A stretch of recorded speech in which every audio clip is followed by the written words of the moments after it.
Ben wrote me this very nice letter. We talked about what we could fly. It had to be something small, something significant. And you guys talk a little bit more about it or something? And so he sent me this item. Talk about the item. I don't tell you what he sent me because he can explain it better than I have, but I have it in my pocket. I'll tell you.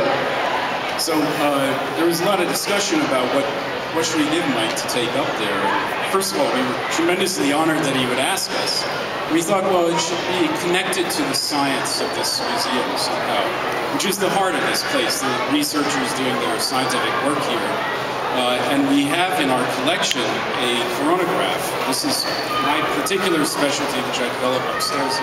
An attempt to try to image planets orbiting other stars and to study them in detail, to answer the kind of question we got earlier today about this newly found Earth-like planet. Does it have life? We're working on that actively here. And we have an example of a coronagraph just over here.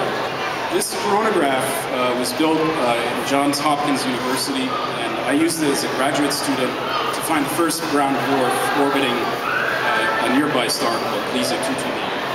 And so I thought, well, maybe Mike could take a little piece of the coronagraph up with him. Coronagraph is basically an object, a device that blocks out the light of a star, so you can see much fainter things right next to it. So I gave him a little piece of the optic that actually blocked out the light that we found this brown dwarf with. It seemed particularly fitting that, and also it's wonderful that we have this return to our collections on the 10th anniversary of this place. In our collections, we have something like 32 to 35 million specimens of various types, mostly biological. Some are man-made, and this is an example of one. This is the first piece of our collections that has been in our collections and then went back into space and came back.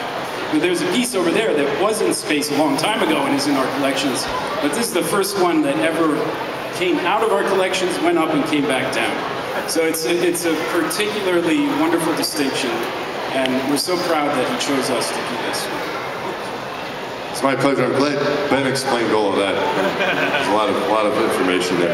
But Ben, here it is. I'm going to officially give it back to you. This is the focal plane mass from the coronagraph. This certificate of authenticity that I signed to validate that this actually did fly in space on our mission. And just to give you some details on it, it launched on May 11th with us, and it returned on May 24th in California. That little object there made 197 orbits around the Earth. It reached an altitude of 350 miles above the Earth.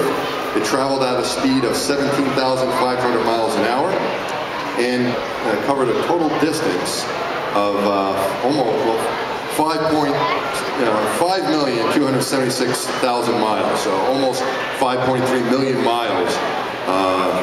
You're not going to use it again, are you?